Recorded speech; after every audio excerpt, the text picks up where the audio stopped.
চলেন ভাবি, আপনি আর আমি নির্জন কোন স্থানে ঘুরে আসি। না বাপু, আমি যাব না। নির্জন জায়গায় একা পেয়ে যদি কিছু করেন। আরে ভাবি, আপনি আমার উপর বিশ্বাস রাখতে পারেন, আমি কিচ্ছু করব না। কিছু যদি নাই করেন তাহলে নির্জন জায়গায় যে লাভ কি?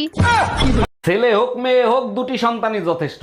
আচ্ছা ভাবি, আপনি 6টা বাচ্চা নিলেন কোন আক্কেলে? ভাই আমার তো 6টা বাচ্চা, আর আমার শ্বশুরের যে 10টা বাচ্চা, তার কাছে জিজ্ঞেস করতে পারেন না সে কোন আক্কেলে নিছে? জিজ্ঞেস করছিলাম, সে যে উত্তর দিছে তা শুনলে আপনি নিজে বেহুশ হয়ে যাবেন। তাই নাকি? তার শ্বশুর মশাইয়ের কাছে কি জিজ্ঞেস করছিলেন? জিজ্ঞেস করছিলাম, কাকা আপনারা যে 15টা 16টা করে বাচ্চা নিতেন, আপনাদের কি খাইয়ে দেয় কোনো কাজ ছিল না? শ্বশুর মশাই কি উত্তর দিছিল? উত্তরে বলল, বাবারে তোমাদের মতো সারা রাত আমরা মোবাইলে সময় নষ্ট করতাম না। বাপকা বেটা সিপাইকা গোরা, আপনার ভাইও রাতের বেলা মোবাইল চালায়, সময় নষ্ট করে না।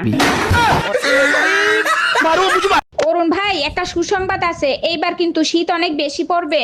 ভাবি, শীত বেশি পড়ুক আর কম পড়ুক, বিবাহিত পুরুষরা তাতে খুশি হয় না। কেন অরুণ ভাই, এইবার শীতে কি ভাবি বাপের বাড়ি যাচ্ছে নাকি? বাপের বাড়ি যাচ্ছে না, শীতে মেয়েদের নাক বন্ধ হয়, মুখ বন্ধ হয় না। এই দেখো তো আজকে আমাকে কেমন লাগতেছে।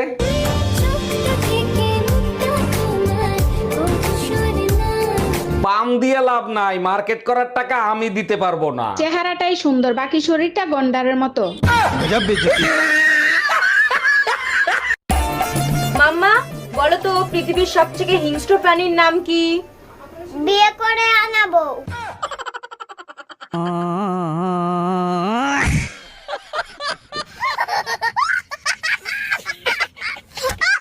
আসসালামু আলাইকুম আম্মাজান, শ্বশুর আব্বা কি আছে? থাকলে তার কাছে একটু দেন তো। ওয়ালাইকুম আসসালাম জামাই, তোমার শ্বশুর তো বাজারে গেছে, জরুরি কিছু দরকার হলে আমাকে বলতে পারো। বিয়ের সময় 50 ইঞ্চি টিভি দেওয়ার কথা ছিল, আপনারা টিভি দেন নাই কেন?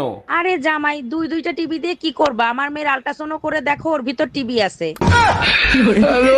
জামাই কই তুমি? তাড়াতাড়ি এদিকে আসো। শালা শ্বশুর বেরিয়েও শান্তি নেই। কি হয়েছে আম্মাজান, আপনার মেয়ে কি মরে গেছে নাকি? এসব কি বলো জামাই? সকাল থেকে মেয়ে বমি করতেছে, যাও মিষ্টি নিয়ে আসো, সুখবর আছে। আরে কিসের সুসংবাদ? লেবুর রস করে খাওয়ান, সারা রাত বসে মদ খাইছে।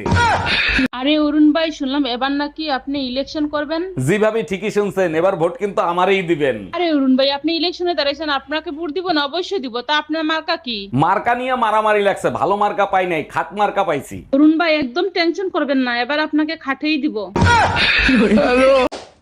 নিজের ভিডিও নিজে দেখার জন্য যদি ফেসবুক ভিউ দিত, তাহলে আমার প্রত্যেকটা ভিডিও 1 লাখের উপরে ভিউ হইতো।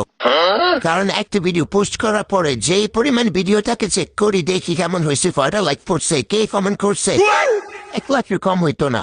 মানুষ আমার ভিডিও কি দেখবে, আমি নিজেই দেখে শেষ করে ফেলি। এত শীতের ভিতর আমার লক্ষ্মী সোনা বউটা একা একা কি করে? শীত আসলেই রোমান্টিক হয়ে যাও, এসব মিথ্যাচার বাদ দাও, এতে পাপ হবে। বিধাতা বলেছে, বাধ্য হয়ে মিথ্যে কথা বললে কখনো পাপ হয় না। তাই নাকি? তাইলে ঠিক আছে, আজকে সারা রাত ঠান্ডার মধ্যে বাইরে থাকবি। এই বলো, তুমি আর মদ খাবে? না, খাবো না। আমার সাথে আর ঝগড়া করবে না আর ওই শিবুদার বোন দিকে তাকাবে? বলো। না, তাকাবো না। এবার বলো, আমার জন্য জীবন দিয়ে দেবে তো? হ্যাঁ দিয়ে দেবো। এরম জীবন রেখেও বাকি লাভ।